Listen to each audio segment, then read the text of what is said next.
इस वक्त हम पहुंचे हैं संत कबीरनगर जिले के बघौली ब्लॉक में आने वाले खाओपुर भराड़ी गांव में। जी हां, सरकार लाखों रुपए भेजती है गांव में विकास के लिए, लेकिन संत कबीरनगर जिले के इस गांव में विकास के नाम पर बड़ा घोटाला किया गया है।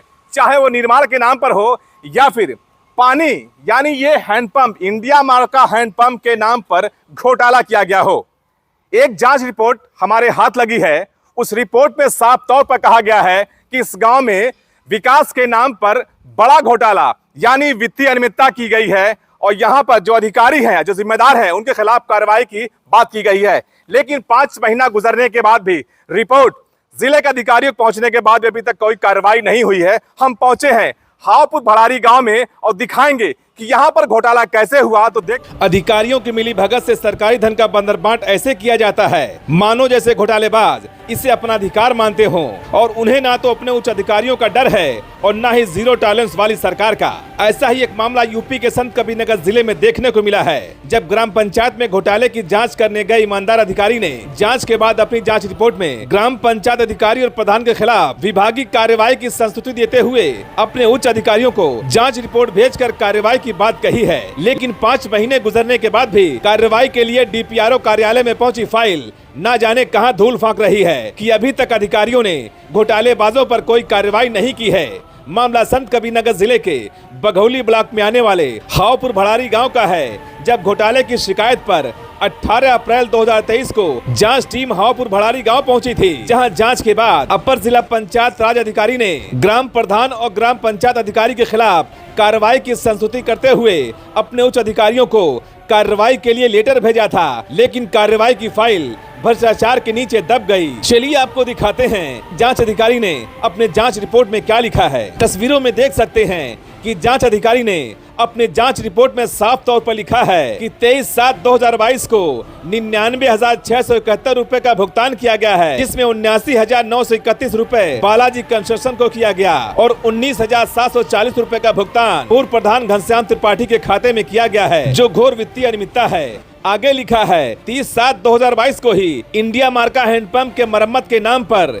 99,871 रुपए का भुगतान किया गया, जिसमें 79,931 रुपए बालाजी कंस्ट्रक्शन को और 19,740 रुपए का भुगतान पूर्व प्रधान घनश्याम त्रिपाठी को किया गया, जो घोर वित्तीय अनियमितता दर्शाता है। और फिर आगे लिखते हैं कि 30/7/2022 को ही 4 अदद इंडिया मार्का हैंडपंप के मरम्मत और रिपोर्ट के नाम पर 2,13,344 रुपए का भुगतान बालाजी कंस्ट्रक्शन को किया गया और 23/3/2023 को फिर से इंडिया मार्का हैंडपंप के मरम्मत और रिपोर्ट के नाम पर 1,29,000 रुपए का फिर से भुगतान किया गया शिव ट्रेडर्स को, जिसमें 3267 रुपए का भुगतान पूर्व प्रधान घनश्याम त्रिपाठी के खाते में किया गया, जो अनियमितता की श्रेणी में आता है। इतना ही नहीं, घोटाले की फहरिस्त और लंबी है, जिसमें 1/12/2022 को पंचायत भवन की बाउंड्री निर्माण की मजदूरी के नाम पर 24,750 रुपए का भुगतान किया गया और वो भी पूर्व प्रधान के खाते में, जबकि मजदूरी का भुगतान नियमानुसार मजदूरों के खाते में होना चाहिए।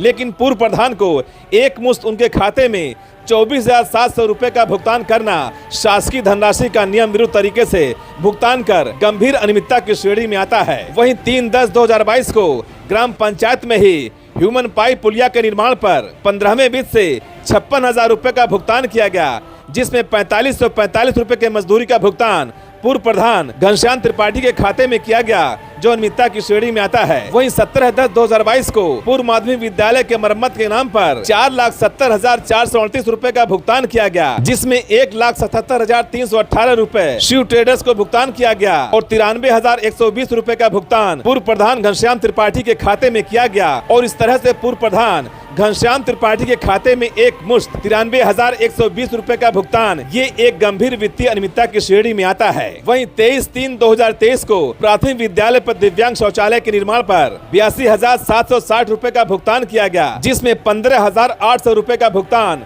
पूर्व प्रधान घनश्याम त्रिपाठी के खाते में किया गया, जो घोर अनियमितता की श्रेणी में आता है। और इसी तरह जांच रिपोर्ट बनाने के बाद अपर जिला पंचायत राज अधिकारी ने ग्राम पंचायत अधिकारी श्री मूरत मौर्य के खिलाफ कार्रवाई की संस्तुति के लिए जांच रिपोर्ट को अपने उच्च अधिकारियों को भेजी थी। लेकिन 5 महीने गुजरने के बाद भी जांच रिपोर्ट कार्यालय से कहां गायब हो गई कि उच्च अधिकारियों ने घोटालेबाज पर कार्रवाई क्यों नहीं की, जब इस पूरे मामले पर जिला पंचायत राज अधिकारी प्रमोद कुमार यादव से बात की गई तो पहले उन्होंने जानकारी होने से कुछ भी बोलने से साफ इनकार कर दिया, लेकिन जैसे ही कैमरा ऑन हुआ तो साहब ने कहा कि हम बोलने से कहां मना कर रहे हैं, आज नहीं बोलेंगे, परसों आइए। मतलब मामले पर ना बोलने का बहाना बनाकर साहब ने मामले को टाल दिया। लेकिन सवाल तो फिर वही खड़ा होता है कि जब 5 महीने से कार्रवाई की फाइल साहब के फाइलों में धूल फांक रही है तो भला 2 दिन के बाद साहब क्या जवाब देंगे, इसका अंदाजा आप खुद लगा सकते हैं।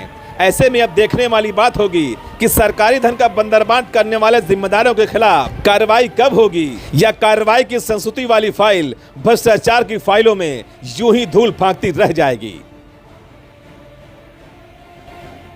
डीएम साहब से पूछ ले, फिर आप नहीं बोलेंगे। डीएम साहब से मत पूछिए, हाँ। उनसे पूछ लीजिएगा। तो आप कह रहे फिर जाइए, फिर आप बाद में परसों बात कर रहे हैं आप। तो परसों हमसे ले लीजिएगा इसमें। हाँ? सर आज सर 6 महीने सर गुजर चुके हैं ना। अरे ठीक है, कोई बात नहीं। नहीं, ये नहीं मना कर रहा हूँ डीएम साहब का मत जाइए और मत बताइए, बता दीजिएगा।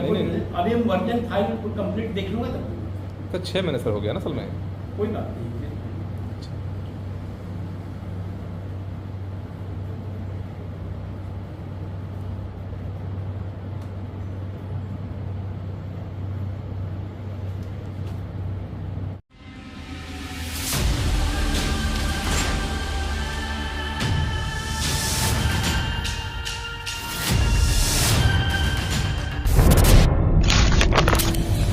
जनहित से जुड़ी हर वो खबर जिससे आपका सरोकार हो, सटीक और निष्पक्ष खबरों का आपको इंतजार हो, क्योंकि न हम सत्ता के करीब रहते हैं और न हम विपक्ष के पहरेदार हैं, न हम झूठ को सुनते हैं और न हम झूठ को फैलाते हैं। डंके की चोट पर हम सिर्फ सच दिखाते हैं, क्योंकि हम हैं दस्तक न्यूज, राष्ट्र सबसे पहले।